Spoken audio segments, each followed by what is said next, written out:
बिस्मिल्लाहिर्रहमानिर्रहीम। अस्सलाम वालेकुम viewers. Object oriented programming using C plus series के साथ मैं हूं मोहम्मद सफदर डोगर। व्यूअर्स, आज की वीडियो के अंदर जो टॉपिक हम कवर करेंगे वो है जी concatenate two string using plus operator function using operator overloading. Viewers, हम इस वीडियो के अंदर क्या करेंगे, दो स्ट्रिंग लेंगे और इन स्ट्रिंग को कंकैटिनेट करेंगे यूजिंग प्लस ऑपरेटर ओवरलोडिंग के थ्रू। तो व्यूअर्स आइए स्टार्ट करते हैं। तो सबसे पहले मैं इंक्लूड करता हूँ आयर स्ट्रीम को, उसके बाद है जी using namespace std। Class है जी मेरे पास स्ट्रिंग। प्राइवेट डाटा मेंबर ले लेते हैं जी हम, करैक्टर str50।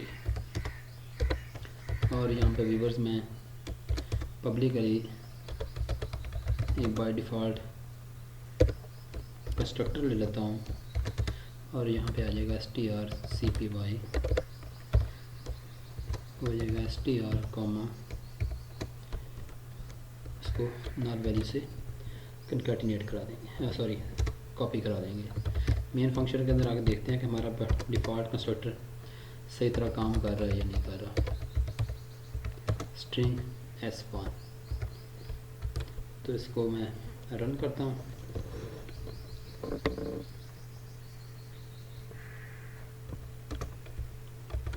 तो str फंक्शन अगर हमने यूज़ किया है तो उसके लिए एक हेडर फाइल होती है include string.h।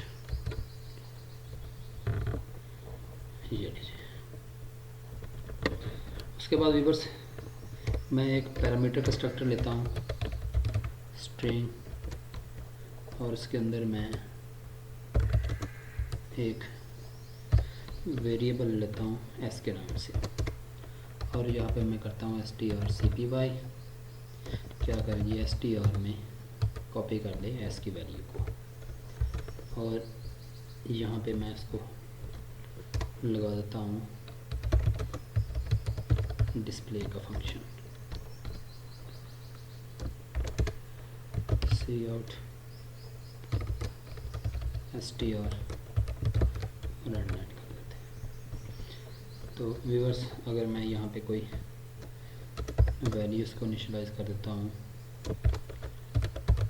हेलो, सेव करते हैं, और यहाँ पे मैं s1 को डिस्प्ले कर देता हूँ। ये हेलो प्रिंट हो गया। इसी तरह व्यूअर्स मैं यहाँ पे स्ट्रिंग s2 और इसको मैं वैल्यू देता हूँ वर्ल्ड, और यहाँ पे मैं s2 डॉट डिस्प्ले कर देता हूँ।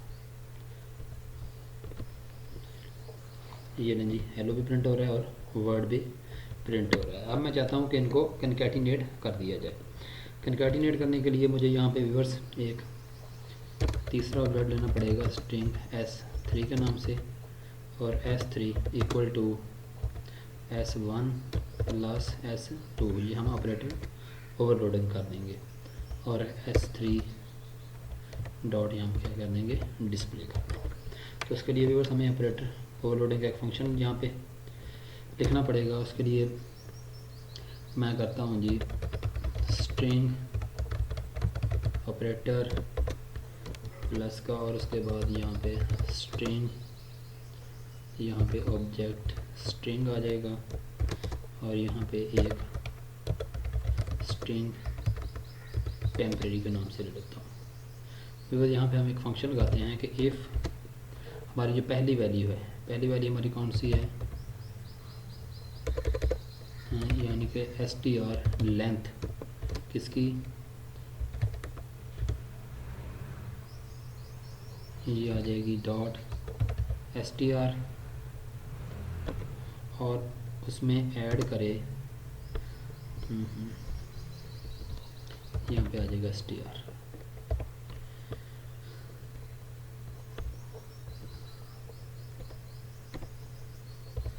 और उसको व्यूअर्स ऐड कर दे किसके अंदर, strlen और वो आ जाएगी ऑब्जेक्ट एस्किन।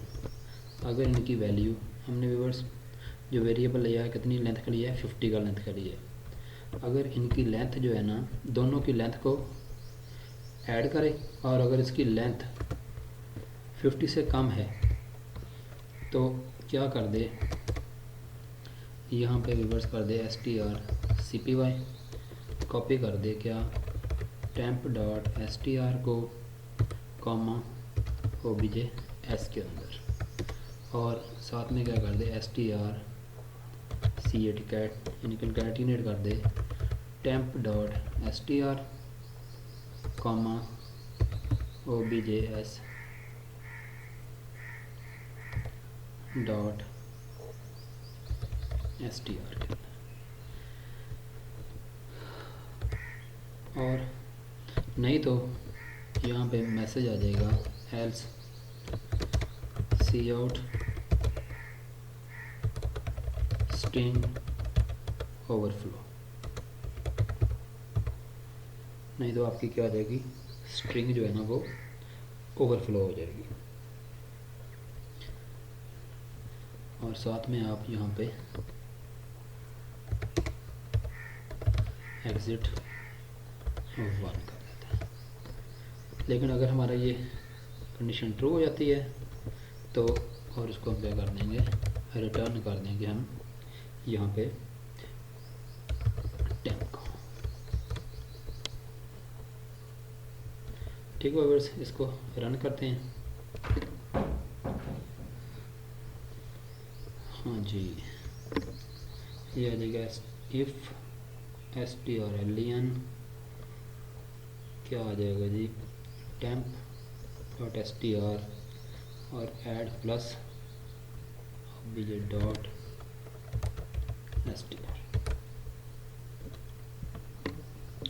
तो str कॉपी कर दे temp.str को str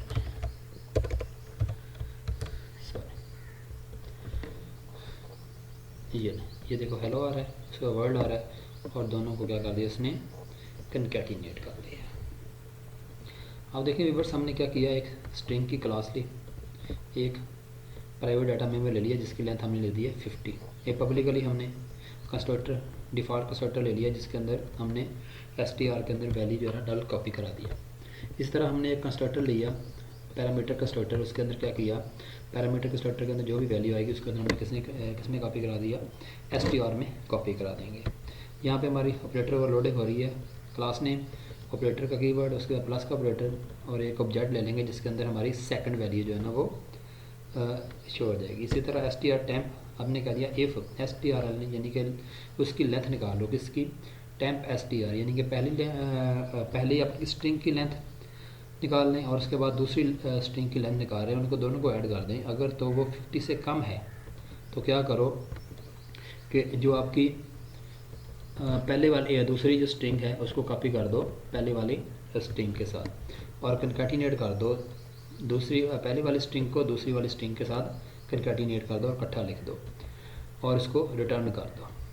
नहीं तो अगर लेंथ उसकी 50 से ज़्यादा है, कंडीशन फॉल्स हो जाती है, तो मैसेज आ जाएगा स्ट्रिंग ओवरफ्लो और एग्ज़िट आप कर देंगे। तो इसको दोबारा रन करते हैं।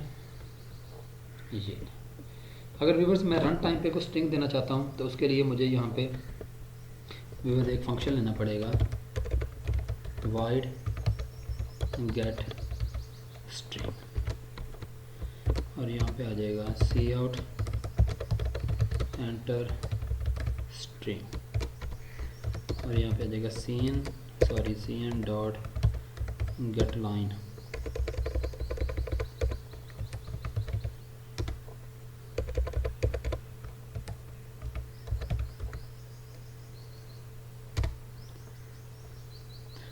इसमें स्ट्रिंग में कॉपी करें और उसकी लेंथ जो है ना कितनी होनी चाहिए, 50 तक आप ले सकते हैं।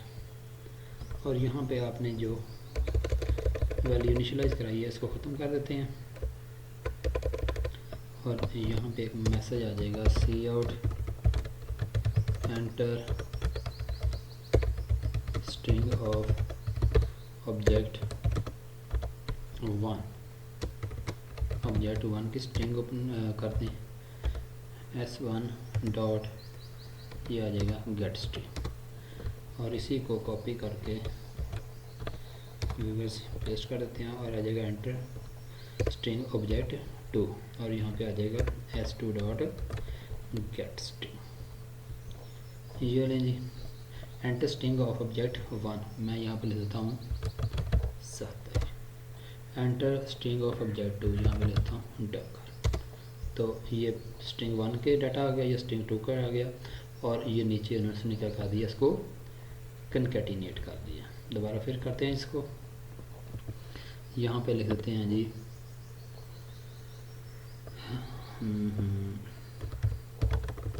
मोहम्मद मुबशर जमील राणा। दूसरी स्ट्रिंग क्या है जी, राणा जमील हुसैन। अब देखें, ये पहली स्ट्रिंग तो आ रही है मोहम्मद मुबशर जमील राणा, और दूसरी स्ट्रिंग भी आ रही है राणा जमील हुसैन, और ये दोनों स्ट्रिंग को क्या कर दिया इसने, मुबशर जमील राणा, राणा जमील हुसैन आ रहा है। ठीक हो गया व्यूवर्स। अगर मैं इसकी यहाँ से लेंथ जो है ना व्यूवर्स वो कम कर देता हूँ, लेंथ मैं कितनी कर देता हूँ, 10 कर देता हूँ, तो इसको दोबारा करते हैं जी। यहाँ पे आ जाएगा मोहम्मद मुबशर जमील राणा, आ जाएगा जी राणा जमील साहब। तो ये मुबशर जमील राणा आ गया, और देखें ये आपकी स्ट्रिंग जो है ना वो उसको एग्जिट कर देगा, क्योंकि आपकी स्ट्रिंग जो है ना वो क्या हो गई है, ओवरफ्लो हो गई है। तो उम्मीद है कि आपको ये समझ आ गई होगी कि कैसे हम स्ट्रिंग को कनकैटिनेट करते हैं यूजिंग प्लस ऑपरेटर ओवरलोडिंग के। देखें, हमने दो ऑब्जेक्ट लिए, दोनों ऑब्जेक्ट से डाटा हमने गेट कर लिया, इसी तरह ऑब्जेक्ट 1 का डाटा डिस्प्ले करा दिया और ऑब्जेक्ट 2 का डाटा डिस्प्ले करा दिया। फिर हमने एक तीसरा ऑब्जेक्ट लिया, उसके थ्रू हमने क्या कर दिया, ऑपरेटर ओवरलोडिंग करा दिया, यानी कि ऑब्जेक्ट 1 की वैल्यू को ऑब्जेक्ट 2 की वैल्यू के साथ ऐड कर देगा या कनकैटिनेट कर देगा, और ऑब्जेक्ट 3 के अंदर यानी कि स्टोर कर देगा, और ऑब्जेक्ट 3 की वैल्यू को यहाँ पे हम डिस्प्ले कर देंगे। तो उम्मीद है कि आपको समझ आ गई होगी। मेरी वीडियो देखने का शुक्रिया। मेरे चैनल को सब्सक्राइब करना ना भूलें। तो नेक्स्ट ले जाता, बाय, ओके, अल्लाह हाफिज़।